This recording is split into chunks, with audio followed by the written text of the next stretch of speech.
Hey folks, Jeremy DeMerchant here, the sales strategist, and I want to welcome you to video 3 of 5 in the Enrollment Conversations video series. Now today we are going to talk about having a framework for your strategy or discovery sessions. Now it's really important to have a framework because if you go in and try to wing it and do all based on instinct, what happens is you can actually get quite emotional. Okay, you can get emotionally attached to your client. And this is one area that coaching actually can be more challenging than something like formal counseling psychology because we can build an emotional connection with our clients.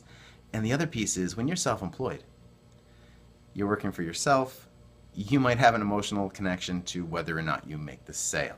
So having a framework in place gives you the opportunity to systematize it, okay? You go through the process step by step.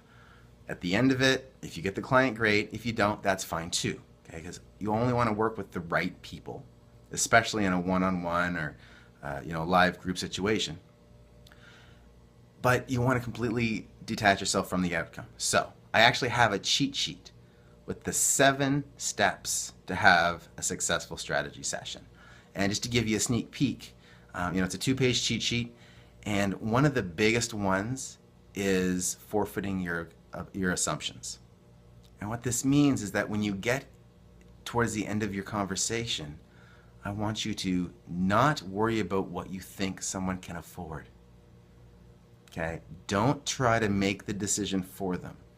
If you have a level of support that you can provide for somebody, it's your duty to offer it to them.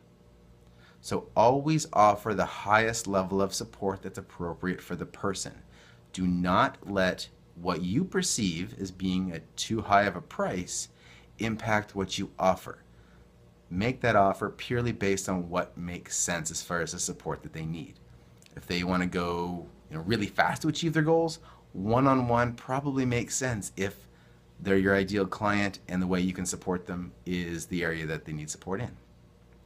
If they don't want to go as fast, then you can offer them something at a lower level, maybe something group, something digital, but don't take that decision away from them.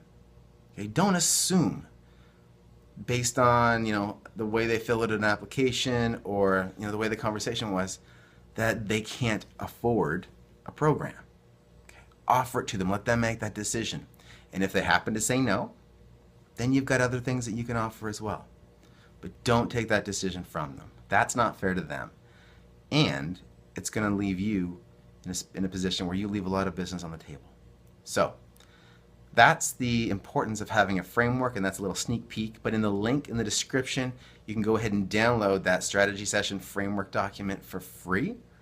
So check it out. I would love to see your comments down below, and I will see you tomorrow for the next video in this 5-part series. Until then, I want to remind you to get uncomfortable and get results. I'm Jeremy DeMerchant, the sales strategist. Cheers.